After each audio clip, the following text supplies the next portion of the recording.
you've seen me overdose at 14. I think I'm going to cut Mum off from seeing the grandkids. It makes me so emotional talking about this because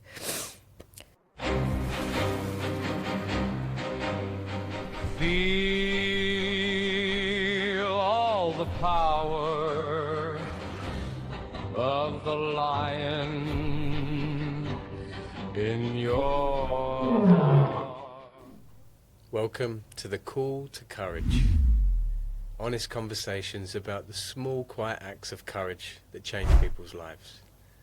And on today's podcast with me, the very first one is none other than my mother. Hi, my name's Susie. Great to be here.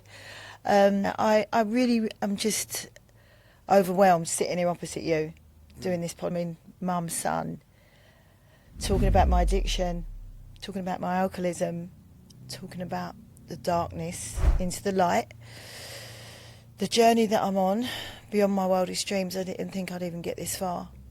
Before we get to that, let's just take a moment to celebrate this moment, right? That we're here, that we're talking, that we're going to talk about those aspects of yourself. But before we rush into this, there's a lot to unpack with all this. Okay. Let's go back to old Susie, the mum before all this took place, so we can really get an understanding of who you were, what you were doing, understand why you were the way you were, just get a sense of the person before that call came. The person before recovery. Yeah, I was in a dark pit. I wasn't a mother. I wasn't a grandmother. I was just a selfish human being that just was drowned in addiction, alcoholism, drug abuse. It didn't grab hold of me until probably, I'd say 10 years ago, where it really did grab me. Before that, as your mum, you know, I always liked to party, I always liked to have fun, but it never got me to the point of where I had to rely upon it. It took over my life. A day didn't go by where, the only days it did go by was when I was in recovery from 3-day drinking and taking cocaine. I couldn't leave the house without it. I couldn't function without it. I wasn't present as a mum. I wasn't present as a grandmother. I wasn't present as a partner, as a friend. It was just, I was around people that done the same as me, so it all felt okay to do. You know, it felt okay to be in that space. So I was just treading water. I was broken completely. I was broken. And I hit 60 last June. And a very close friend of mine, I know you won't mind me saying this, Tama, he came to my party and he wasn't drinking. And I was like, what's going on? Why aren't you drinking and getting off your face with me like we've done for 40 years? You know, where have you gone? And he said, like, I'm filming, I'm doing stuff. And I think about a week later, he put up that he was 90 days in recovery. And it was like a light bulb went off in my head, and I thought, well, if I need help, I really need help. And I think, because I trusted him so much, I reached out to him, and he said, come with me to a meeting. And How was that? I was terrified. I got on a train up to London, I was shaking. I've never been more frightened in my life, and as you know, my upbringing was pretty strong, with 7 brothers, male-dominated.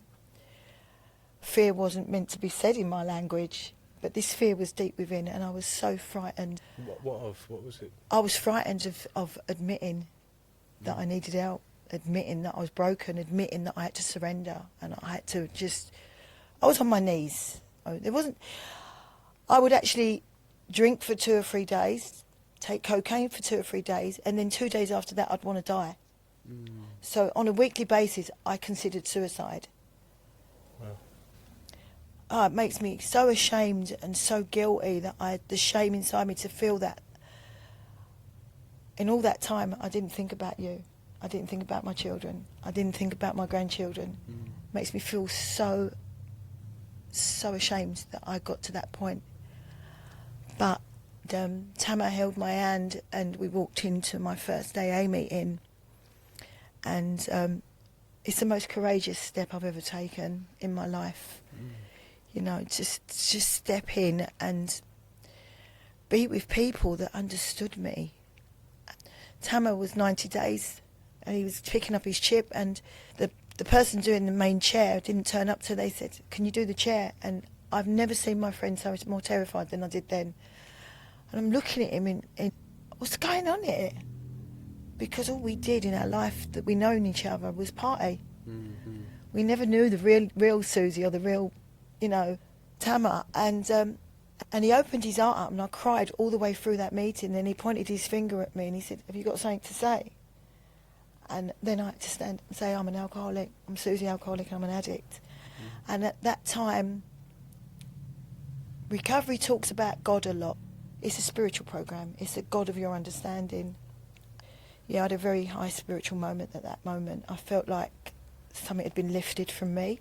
I was crying very much and shaking, still very frightened. The response I got from fellow people in recovery was just, I can't explain it. We say we have recovery heroes, and Tamer's one. He held my hand. And my home group, I speak to them every single day. I'm on a meeting twice a day, because from that moment when I said I'm going to stop drinking and taking cocaine, I've never had the desire to do that. But what I became to realise was alcoholism is a disease. So I have to check in every day. Because if I don't check in every day, then I'm going to fall. And I see it happening all the time. Is it part of the belonging, right? Like you found a community of people that understand you.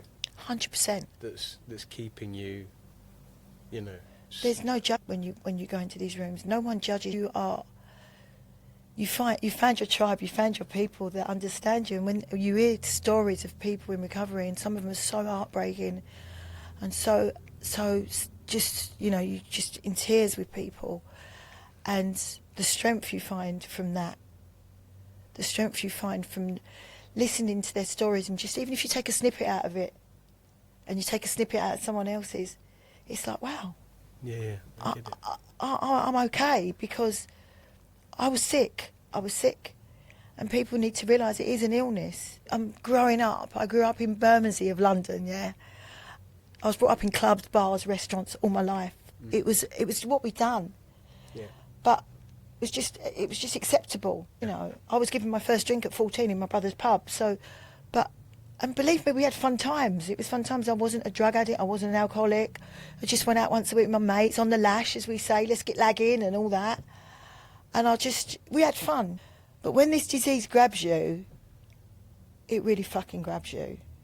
And I didn't see any way out. Well, I want to come back to a certain thing. I think what's really important is to understand that moment, that call that you had, the call to change. And I want to look at that as like if you can go back to that moment, what was it? What was the defining thing that just changed the way that you thought about, actually, I need to get help. Like, I need to change what I'm doing. Was there something that you could grasp hold of, a memory or some sort of moment from that? I was in such a dark place and broke. I had no other way of seeing a way out. I didn't know how to get out.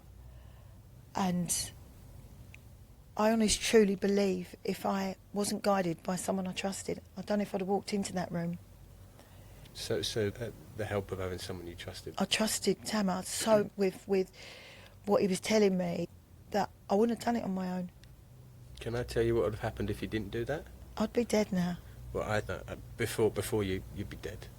I think something that you didn't know, which I spoke about with Ted, my brother, the week that you checked in and actually started going to these meetings, I said to Ted, I think I'm going to cut Mum off from seeing the grandkids, because I could feel all of that. Like the last few times that we'd come to see you, I could feel that you was on coke, and I was like, I don't want that around my grandchildren. So yeah, I understand that. And so I just want to give you some sort of understanding of what the risk would have been if you did take that call. I would have lost you all. I would have lost all of you. You slowly but surely. I would have lost all of you without a doubt. We were getting to that point, me and Nassim, we can't do this anymore. I don't want to do it anymore. I don't want to bring my kids there.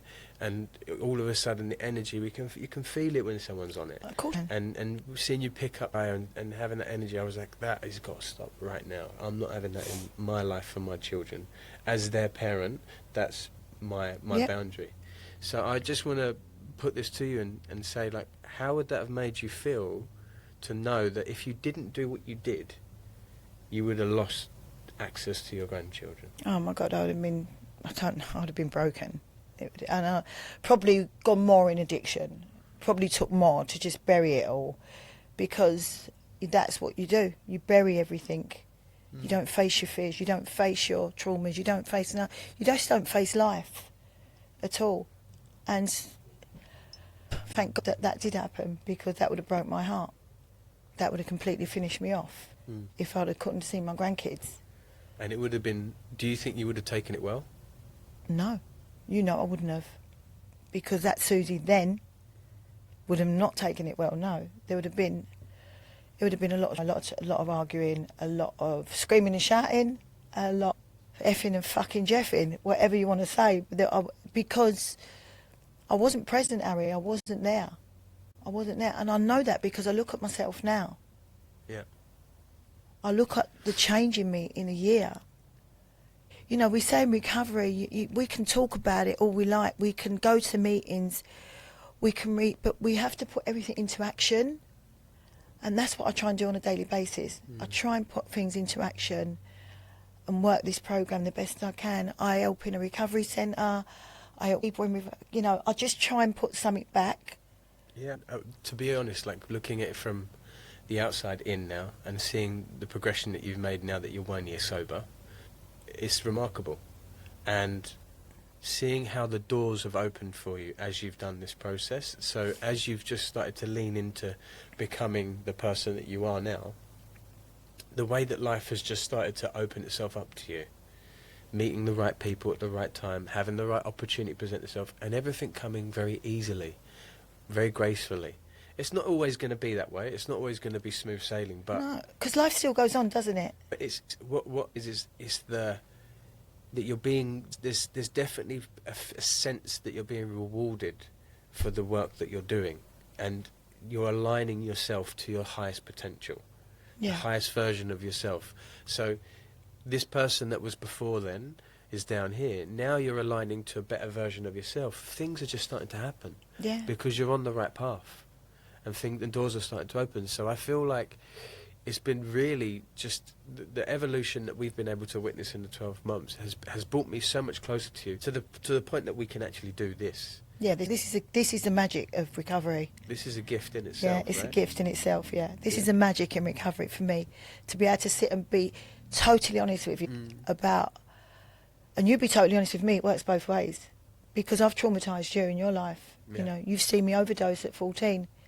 You've actually seen all that, and that's trauma for you to deal with. But I'm unapologetic about that now. I have to speak about it, and I have to let it out there, and I have to give people hope. My message today is that, you know, no matter how old you are in recovery, I came in at 60, and I would not give my 1 year in sobriety up for the 60 years that I've lived, because it's been that rewarding. Yeah. You know, it's been so rewarding for me, because it's just, you know, like, you know, my upbringing, we're not honest people. We show no fear. We're not honest. I've been brought up with a Turkish Cypriot family that are all criminals, so I was brought up to not be honest. Yeah. So for me, that was the biggest thing, just be honest. And I've stripped myself back naked, and had to slowly put myself back together. And it's a long process. It's not going to happen overnight. You know, it's not going to. But I'm doing things in action all the time, and there's hope for everybody. And it's always 24 hours a day. 24/7, I can pick the phone up, and there'll be someone on the end of the phone to speak to me if I'm struggling or I've got a problem. I've never felt this connected in life with people that are just like me, you know. And I've witnessed loads of people in recovery that have lost their children, and they don't get them back even after being in years and years and years. Their children still don't want them back. So I feel very honoured, very, very blessed, and very lucky that I've still got yous. You know, Hattie, like your sister, she said, Mum, You know, people used to say, you look well, because recovery is, you don't have to be falling about the place or laying on a bench in a park to be an addict or an alcoholic. I used to put my makeup on, dress nicely, but you see the cover version of a book and no one ever turned the page. So inside, if you looked inside what I was like, I was broken to pieces, shattered into glass. Yeah. And that takes a lot to try and put yourself back together and find the best version of yourself. Yeah, yeah. You And I know, the think biggest moment for me was watching your daughter the other day, my granddaughter. And I actually prayed sitting there and I thanked God that I was allowed to be there.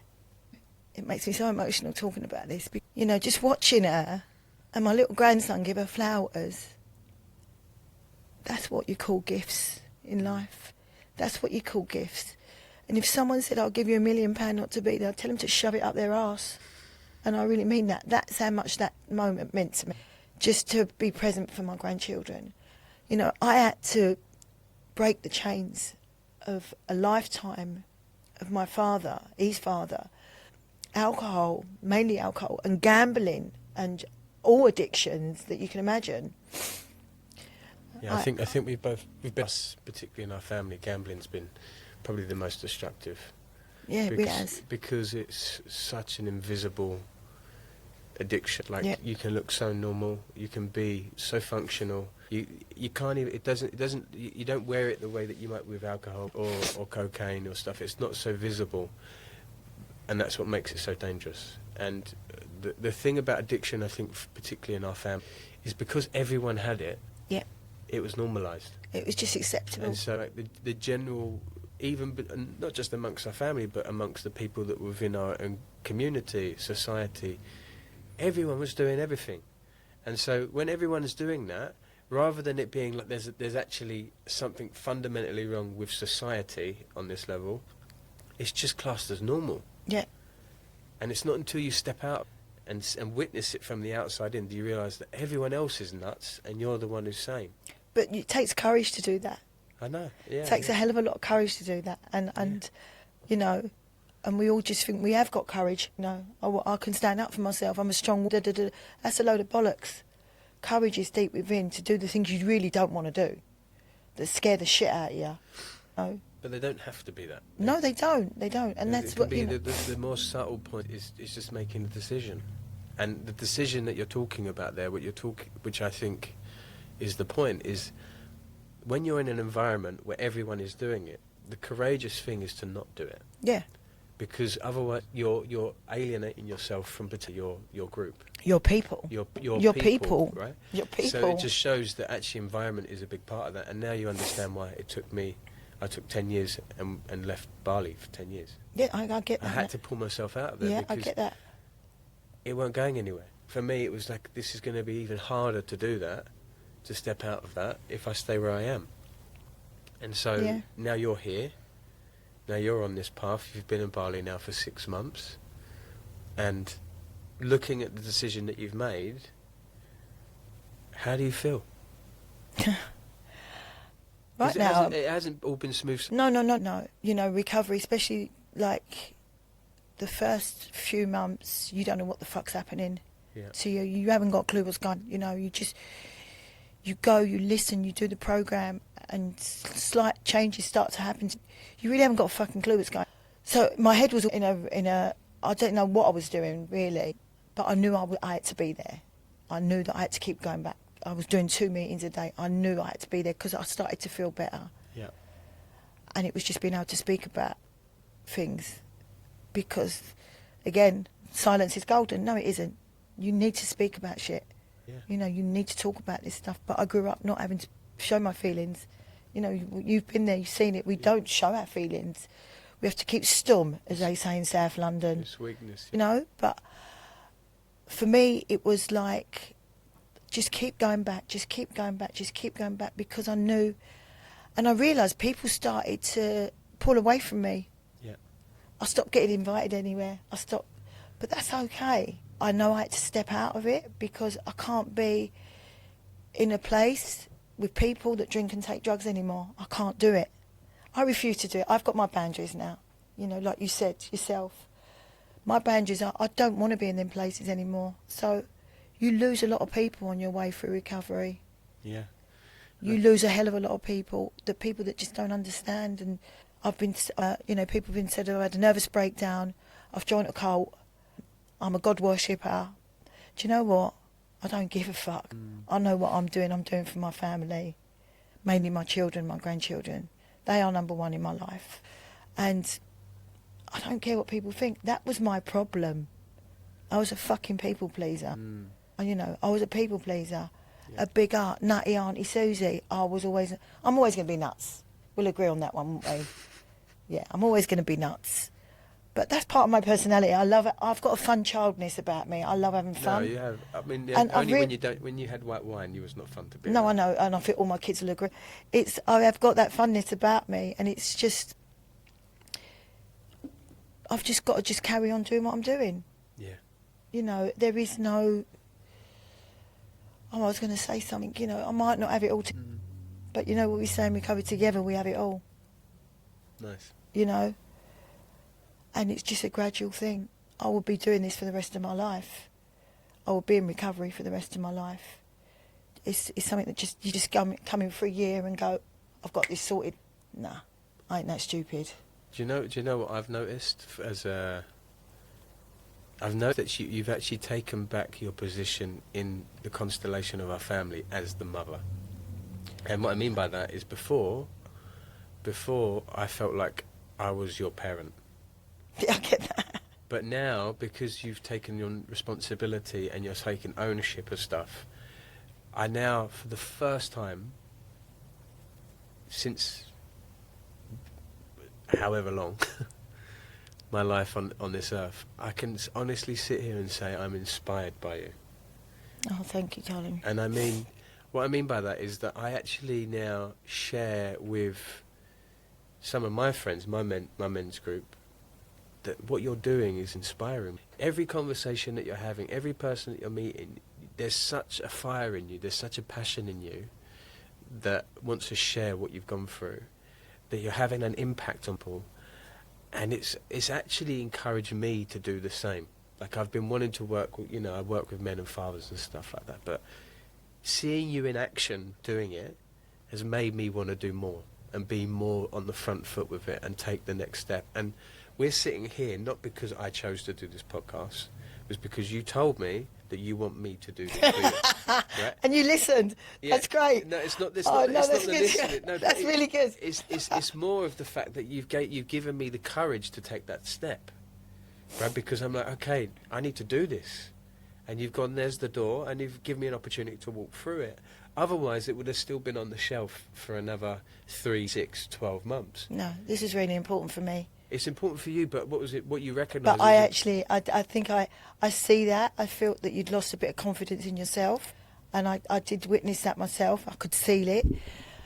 So for me, I was being like an undercover agent round you, trying to give you that boost, to just get you going.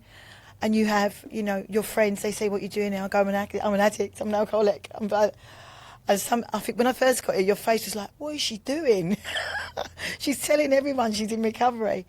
But you know how many people have come to, your friends included, some of your friends included, Yep. and opened up to me about their problems with drink or drugs or whatever. Yep. So this is my message to anyone who's struggling. If you're honest about it, there's always someone that will talk to you, including myself. I will always help you. I'll always listen. We tell people what to do in recovery. We just tell them our stories, and we get out of that what we can. We read the book. The 12 Steps of Recovery is like, it's genius. When on the 4th step of recovery, you have to write a resentment list. And I was in the rooms for a good 5 months. I'm like, I ain't doing that. I ain't doing that. Because I knew I had loads of resentments in me. Everyone else was to blame apart from Susie. I resented my mum, I resented my dad, I resented my brothers, I resented every person that come across me. I resented Jews. There was so much resentment that when I started writing it down, it was like an high power took my hand and just carried on writing. And I look back, and then you have to say, what part of that was you responsible for as well? What was your part of being that resentful? So when you're undoing your strips you back. Brilliant. So, and like, you know, on my own group, you know, the Irish guy I talked to, he's like fantastic. His dad, he goes, just fucking do the fucking job, you know, just. But I listen, you know, relax, take it easy, Susie. Just relax and take it easy. Yeah. You know, stop getting irate about things. Just relax. Yeah. You haven't got a rush to do nothing. You're here for the duration. No, I haven't got to do the 12 steps in a year. I have done, but I have taken my time with it because then the people, you know, you have to like make amends to people. I had to write a list of making amends. I'm waiting for mine. I've done it. You're such an arsehole. No, my kids was, you know that my kids, I've done it with Matty, I've done it with Bill, I've done it with Ted. Yeah. I'll do you later. I'm here and I'm in Bali, that's my amends to you. Fuck's sake. And there's certain people on that list I'm still not going to make amends to. Yeah. Yet. Yeah. So I speak to people in recovery and they go, I'm 20 years in and I still ain't made amends to my brother because I haven't been able to. But that is a release of recovery. Once you make that amends, and they could go to you, fuck off, not interested, you've done your part. Yeah. By saying, I'm sorry if I acted like that. Yeah. Or I'm sorry if I... And it could be a little amends, it could be a big amends, whatever. You know. Do you want to do one with me? No, it's not even funny. But on a more sincere note, yeah, there is stuff that I've come away from when you were younger, and you know, being a parent myself, I understand. You were 22 years old when you had me. Yeah. You were a kid. I lost my mum in the same year. You lost your mum when I was in the womb, so I was born in a womb of grief. Yeah. And yeah, you were in a very male-dominated. My dad was 16 years older than you. 20. 20. 20 years? 20 I years. thought it was 16. No, he's 20 years older than me. Okay. Very controlled young girl, kind of in a very male-dominated... I get it. I understand all of that. Yeah, but then this is part of recovery. I can't keep going back to that and blaming that Yeah. for what I'm doing in my life with my children, because the chains had to be broken. Otherwise, it's going to keep going. You know, someone had to just cut the noose and go, I'm not doing that no more. You know, I'm going to take control back of my family. But do you remember when Shai was being born and I had to tell you not to the birth space? Do you remember that? Yeah. And you stormed out, Yeah. sobbing and crying and effing and blinding. But do you understand why now? But do you know something? I do understand why, because you was protecting that, yeah? I do understand why, but... And wait, do you know why? Because the night before, what did you do? Got on the piss. Yeah. And that was the reason why. Because I could feel you weren't ready to hold this. No. And I didn't want you to hold it because you would have imprinted that into the birth space. That was the reason why. Okay. If we was to have a child now, it's not going to happen, but this version of yourself, do you think... I'll be delivering it. I don't know about that. I'll be delivering it. Come to Nana. Come to Nene. I don't know about that, but No. but it'd be completely different because I feel you're available, and I don't think you were available. This is I think what I find witnessing you in your binge addiction states is that you weren't available to us. I wasn't available to no one but myself. Even that, though, I think that of addiction for you was you're burying and hiding. I was hiding. Of course I was hiding. And So that's why it's a very courageous step for anyone to take, because exactly, a lot of yeah. people in recovery are hiding from so much trauma or things they just don't want to address in life. And mine was just addressing everything, you know, and not putting blame on it. My mum and dad didn't know any different. My brothers knew no different. It's not their fault that I am who I am. No, I've got to take responsibility for myself because I'm a mother, I'm a grandmother. You know, it's time to fucking shake it off and grow up. I learned from it. I learn something new every day. Yeah. I learn something new every day. If a newcomer comes in the room You know, I just want to nurture them and hold them, and just they are helping me to stay where I am, because to see that newcomer start to recover is a great gift. Yeah. You know, it's a beautiful program. You know, we're all rungs on the ladder. it just robs you of life. You Yeah. know, and we just say, you know, drink's so acceptable. Let's drown our sorrows. Let's celebrate this. Let's wet the baby's head. Oh, do you know what? I'm feeling down today. Let's have a drink. You know, it's acceptable in society. There's no one that's, but it's toxic. It kills everyone. You know. Yeah, I mean, but it was. It was killing. I was. You know what? I honestly would go to bed and think, I don't want to wake up, because you become so self-absorbed. Did I give a think about you? No. Did I think about anyone else? No. Yeah. I didn't think of no one else. We're so fucking selfish as addicts. We really are. Yeah. Because it's just about us. Me, myself, and I. So you let that shield down. Getting to know my real self right now and looking in the mirror, I'm quite fucking falling in love with myself again. I like what I see. Yeah. I've never got to that point ever in my life.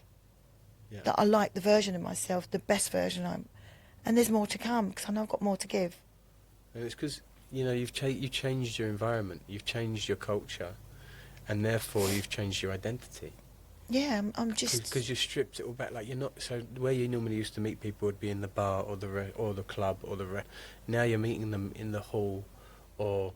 Coffee shop, in a yoga studio. Or a yoga studio, you know? Yeah. You change your environment. The environment changes you, right? And that's a big part of it. But also, because we grew up in that culture, London, you know, it was... Go out on a Thursday night, come back on a Sunday. Yeah.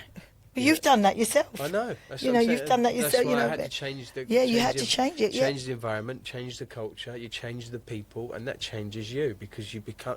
Whether you like it or not, you could have the best set intentions, but if you don't change that, then, unfortunately, it's going to get a hold of you eventually, and it's going to start wearing you down, because everyone wants to bring you down to them, not come up to you. And that's why I've been very, very, very blessed to be able to come here and do that. Yeah. I mean, I'm going back to London in August. I love London town. I grew up there. It's a fucking amazing city. Not so much now, but, you know, London's... Everyone I speak to, they all love London. Everyone loves London. 2 months I of love the year London. is lovely. I love London 2 months of the year, yeah. Yeah. So I'm not frightened of going back and being in them spaces anymore, because I've got this under control to a degree where now I can stand... You know, if I see people and they're drinking, I leave after an hour. I don't stay there no more. Because it's not who you are. No, I can't be there. Yeah, yeah. That's I not don't who you want to are. be there. Yeah, yeah. You know, I feel like I'm suffocating. I've got to get out. So, hence why I had to leave my job. I can't work in hospitality. I can't be around people getting on the piss. I was drowning. I wouldn't have been able to maintain that, you know, working in a bar and all that. You know, and I know loads of people in recovery that do, Yeah. because it's their job. But now, yeah, no, I want to help people in recovery. That is my mission, to help people. Yeah. I try and do my best with anyone. I'm a good listener. I'm also a mother, and I think my age gives me a bit of an advantage. I've lived a full life, you know, Yeah. and I've got time now that I can... There's a lot of young people in recovery, and I watch a lot of people relapse, and it's the most saddest thing to see. But they're trying to get clean at 24 or 25. I'm pushing them on to do it. Yeah. And I'm going, don't do what I done and wait till you're 60, you know, That's great. because it's magical, this journey. It really is. I think what I've witnessed from it is that when you take that first courageous step, it encourages the next courageous step. And so, Yeah. like, looking at you now, 61, Yeah. this is the first time that you've ever lived outside of London for an Yeah. extended period of time, right? Yeah. Never done it.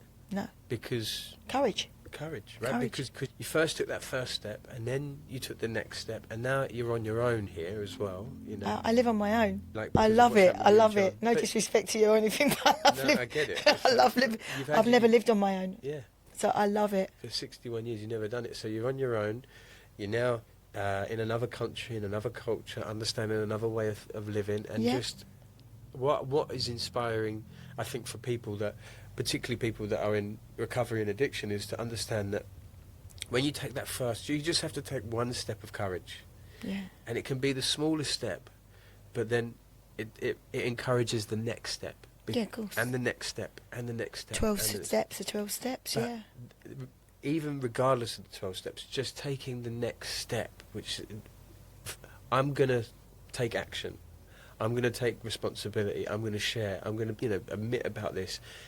It inspires something in them to take that next step. Yeah. And all of a sudden now, 12 months away from where you was to where you are, you're now in a tropical country. Life is just opening itself up to you. You're meeting people that are aligned to you, giving you opportunities. Everything's coming with a lot of ease and grace. Yeah, I'm not having it because It's not struggle. because I'm being my true self as well. Yeah, exactly. Because And I'm being very honest about who I am as a person. There's no like hidden agendas there, being slippery or anything like that.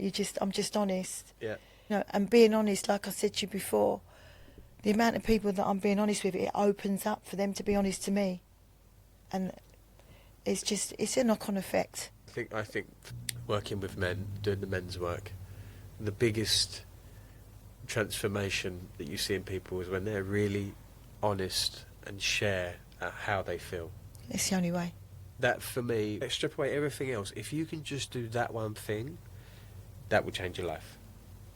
Because it does. I've seen it happen. When you start operating from a place of I feel rather than I think, which means you start talking from here rather from there, the transformation is, honestly, almost completely, like I've seen men go from being completely rational, logical and talking I think, to all the way going into I feel and accessing a part of themselves that they didn't even know was online. No. And that is the biggest part for me, because then it starts They lock to it open away. up. Everyone locks it away. Yeah, because we've been taught that. It's Yeah. particularly men, but because you've grown up in a male-dominated environment as well, that's something that's happened to you. And I feel like you're now actually coming into your feminine more than you've ever done before. Because as a child, but way back as 4 years old, I think I was manufactured to be in the way they wanted me to be. I was manufactured not to cry, not to, to be strong, to be stum, to keep your mouth shut, to, live by the sword, die by the sword. That stupid saying. Not that I'd done anything criminal myself, but I belonged to that tribe. Yeah. So I was part of that tribe. But really, you're a cream egg. And I was a cream egg, yeah. That just need to be cracked, really. Yeah, yeah. Oh, it's a magical place, and I'm so grateful. I prayed this morning before I came here, and I was like, please, don't let him destroy me. It's not finished yet. Oh, my God, please, don't let him destroy me, because he's got every right to rip me to shreds, but it's action and more action. When I first come in, I'll tell you this, so I've got my own group, and I've got a trusted person that I talk to a lot. And I came back in on a meeting, I said, I can't stop thieving at the shops, right? And he's like, what do you mean? I said, well, I've always thieved at certain, And he's like, you can't fucking do that. You're meant to be honest. And I went, but it's like, I'm not thieving from anybody but big shops. And he's like, you can't thieve. Some sort of Robin Hood shit that you think you're doing. No, but I was thieving just because it's in my blood. That's what I'd done. And so, but I was honest about what I was doing, yeah. After you thieved. After I thieved, but then I was put in my place because this Irish guy goes, you fucking can't do that. You dipshit, you can't do that. And I'm like, okay, so I've got to stop that now. And I remember the first time I got on a Are you plane. still doing it? No, of course not. I promise you I'm not. No, I'm honest now. This was the first couple of months in my recovery. I'm just getting to know what's right and what's wrong. And then I went to Turkey and I was at the airport and my fingers was like this. Because I used to have a field day in the airports. Come on, everyone does, don't they? And I think I drank about 6 cups of coffee just to take the edge away of me wanting to go and nick some makeup. Wait, 6 cups of coffee takes the edge off. Yeah. Well, yeah, when you've been drinking so much wine and cocaine and whatever, coffee was nothing. Back to that soon, but yeah, and I remember being in the airport, and I think you all rang me at some point because it's first time travelling, and when you travel, you go and have a Bloody Mary or you have a whatever. Well, I did. Yeah. And I was like, I'm okay, I'm drinking coffee. But my head was thinking about thieving in the airport. But I didn't, because I reached out to someone in recovery and they're like, don't do it. Okay. It's not part of recovery. But yeah, you have to change your ways. Yeah. And that's part of being honest as well. And I wasn't allowed Thanks to. for admitting that. I don't know if we can put... You can put this out. Of course you can put it out. I ain't named any shops. I mean, there'd be a hit thing on my... Yeah. No, she's in recovery. She's not going to nick. Yeah. But no, you've got to put it out because people need to understand that as well. No, I know. But that's part of being honest, isn't it? You know, it's like So this feels like a bit of a confession, doesn't it? a cushion. Yeah, it's like the way that you've just sort of like. But I've done this loads of times. No, I know. Now. I can feel it. I can feel. I that do you're- this all the time. You're ready to. You're just like ready to pop at any one point, and it's all just flowing out of you, which is great because I feel like, from a health point of view. Yeah, I'm not getting any younger. Yeah, but I think that's the other point, right? I think containing stuff starts to manifest in the body. It's illness. Yeah. Because if you don't release it, it has to go somewhere, so it compresses in your joints, in your bones, in your neck, Yeah. in your back. And I've had that experience before where I've not been able to share how I felt, and all of a sudden I felt my neck just completely... I've never felt so great. Yeah, because you share it. And I think that's the part of it. It's like You you're, know, you're people go clearing to me, you yourself. look great. I feel great. Yeah. My body, I don't ache. I take care of myself. I eat well. And I'm only down to 2 coffees a day instead of loads. And I'm how many drinking sugars? ginger tea. How many sugars? No, I used to take 3 sugars. And now I take 1. It's going I'm in trying to that get the direction. alley. I'm trying to get used to money. Yeah. Oh, come on. Talking about sweet tooth. Do we need to go there? No. No, let's not go there. Still got it. Yeah. That's my addiction. Yeah. So, I mean, we don't gorge on it, do we? Sometimes you just fancy something nice and sweet inside. Yeah. That's my what I like to do. No. Yeah. So, I will endeavour to carry on this journey, and I want to help people in recovery. So that's the mission, right? yeah, it is for me. It is. Yeah. For me, it is because I know there's a lot of people that think time's up. I did at 60. I thought, this is me done. I'm done. I've got nowhere to go. I've got nothing else to do in life, you know. And the last year has been the most precious year of my life. Reconnecting with my children, my grandkids, reconnecting with myself most importantly, because without that I don't reconnect with anyone.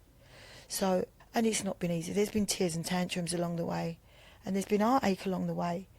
But do you know what? You do it better sober. Yeah.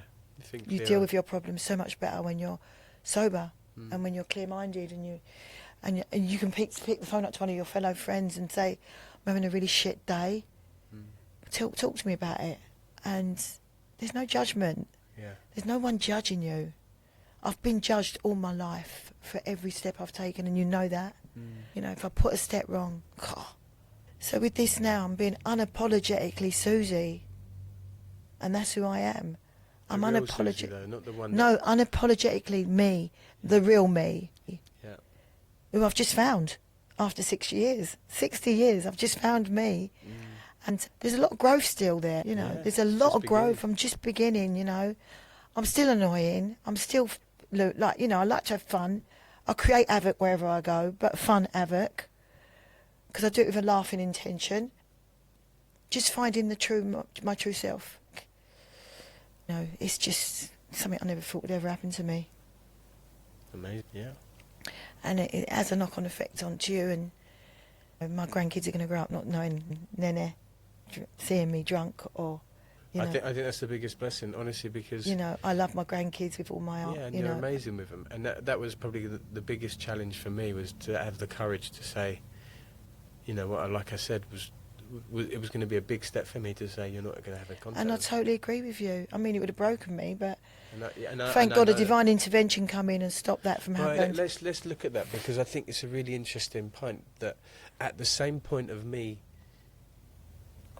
thinking that this is what I'm going to do, taking this decision, in that very same week you took a decision to change your ways. Well, something was aligning, something was happening, yeah. And I feel like this is the point about those calls of courage, right? The call to courage is that you'll get that call and it will come, and it will keep coming. I don't think this is the first time that call's come to you. It's the first time that you've listened to it. Yeah. The first time you've heard it. Yeah, no. Because a part of you, a higher part of you, knew the stakes Yeah. and knew that if you did not do this, you would have been really in a bad place. I would have lost my children. I would have lost my children. The decision that I was going to prepare to take with cutting you off from the kids. I mean, come on now. I mean, Teddy, he was 2.5 years sober, and he's watching me perform like this, and I'm going to him, you're doing really well, as I'm sniffing a line of cocaine. Yeah. I mean, what does that show your child? No support there. He had no support from me at all. I think And he's that's- still done that. I think it's amazing. But I think what really worried me about that was that you started doing the coke without the booze. Yeah. It started becoming, when, you know, in the pub culture, you have a drink and then it comes out, No, right? mine got beyond that. Then when it started getting to a point of where you were doing it functionally, just in the middle of the day by yourself, Yeah. that was when it was really scary. Yeah. And I was like, what in God's It earth? grabbed hold of me. I know. It grabbed hold And of that's me. when I was like, this is the only way it's going to like land with you, that this is not acceptable. Yeah. That's when I was going to say that decision. And literally, Ted rang me a day or so after and said, just so you know, she's going into meetings. And I was like, okay, I'm going to give it space and let's see how this works. Yeah, I fully surrendered as soon as I went in. I fully admitted all my... You were ready. I was ready. I was so ready. And no matter what you say to an addict or someone with an alcoholic brain, unless they want to do it themselves, Yeah, you can lead a horse to water, but you can't make them drink it. you can't, no. And we say that a lot. Yeah, you can't. It's just, you've really got to want this. There's no faffing about, you know. People come in, they go out, they come in, they go out. Then suddenly it clicks. Yeah. But I was totally ready. I've had no wobbles in a year.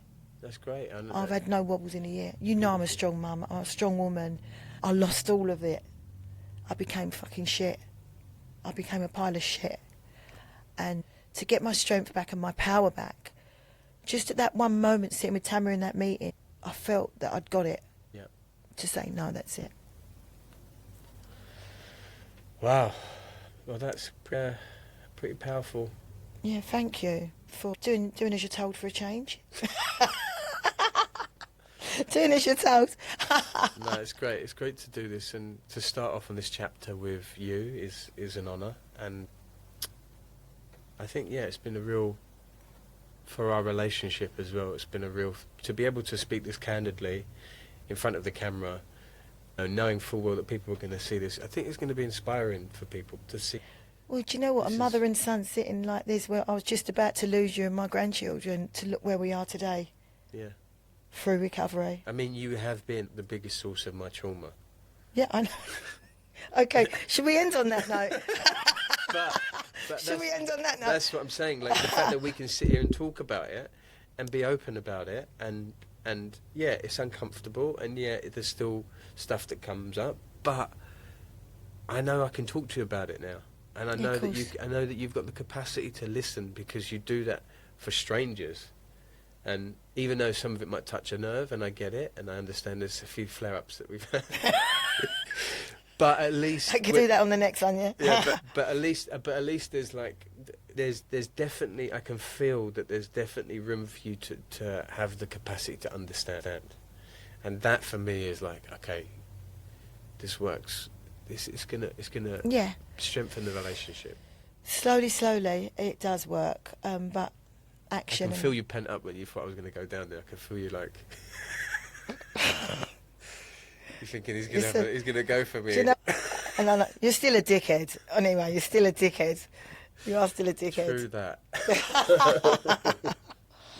Yeah, thank you anyway. It's been such this has been great. It's been great for me, recovery-wise, to get that out there and just people to see us as mum and son, where we was lost and now we are found. Yeah. So, thank you, Harry. Beautiful. Thank you. Amazing. Thank you. Maybe come back on when you've. Yeah. We'll see about that. Okay. Thanks, love.